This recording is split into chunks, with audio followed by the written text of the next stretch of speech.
what would it take for you to drop or lower your tariffs on Canadian sectors, including aluminum and steel? Well, we're going to be talking about that with the Prime Minister. We'll be talking about tariffs. We'll be talking about a lot of that, but that's for a little bit later on.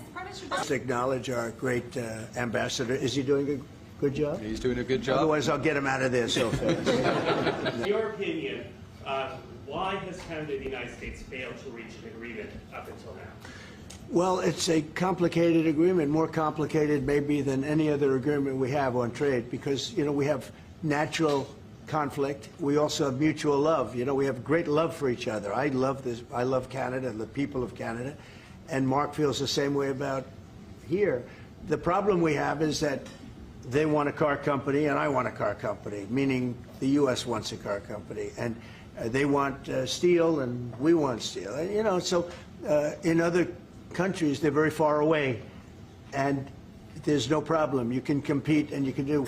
We don't like to compete because we sort of hurt each other when we compete, and so we have a natural conflict. It's a natural business conflict. Nothing wrong with it, and I think we've come a long way over the last few months, actually, in terms of that relationship. So when it comes to trade, the United States was always giving everything.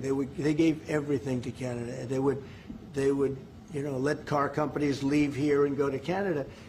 But that hurts the United States. And, you know, other presidents didn't see that. They weren't business-oriented. They might have been good politicians in some cases, not in all cases. They were bad at both. But it's a very natural conflict, and it's something that we're working on. Are you willing today to offer some compromise to Canada, maybe on steel, on aluminum? Well, we've made compromise, and we've made some compromise even on steel. But, you know, we have the same basic authority and the same basic, this could be also a little bit of a conflict with other countries all over the world on steel, because we want to make our own steel. We don't want to bring steel in for the most part, but we will bring it in, and we do bring it in. We continue to bring it in from Canada, but there is a tariff to pay. And I think that would be a normal thing to say, but we've come a long way. I think, Howard, we can truly say, do you want to make a comment on that? Well, I think the opportunity to work together, and as you said, there's conflict. You know, why do we make cars in Canada? You've called that out, and you've addressed that. So there are places we should work together, and there are places that we have natural conflict. It's a tough situation because we want to make our cars here. At the same time, we want Canada to do well making cars. So we're working on formulas, and I think we'll get there. Canadians are refusing to go to the U.S. The numbers are down like 23% in the first 7 months of the year. What do you say to Canadians that don't want to go to the U.S. now because of your 51st state talk, because of the trade war, the tariffs? Yeah. And well, fear I understand it. Look, I understand that, and Americans don't want to buy cars that are made in Canada. You know, I mean, we have the same conflict. So there isn't. It's something that will get worked out. There's still great love between the two countries, but you know, American people want product here. They want to make it here. Detroit was emptied out and moved to Canada, moved to Mexico, moved to other places, not just Canada. And now they're all moving back, you know, they're moving back. We have, right now, I was just telling Mark, we have 17 trillion, but it's really much higher. That was as of a couple of months ago. Yeah.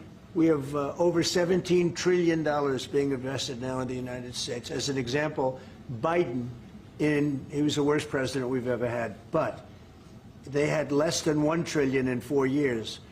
We have more than 17 trillion in 8 months. 8 months.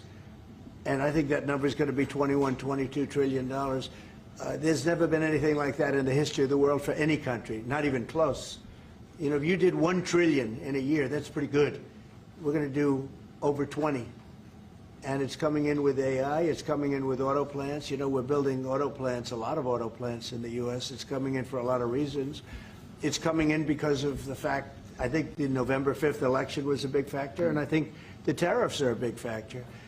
And again, we want Canada to do great, but you know, there's a point at which we also want the same business. We're competing for the same business. That's the problem. That's why I keep mentioning one way to solve that problem is a very easy way. But we're competing for the same business. He wants to make cars, we want to make cars, and we're in competition.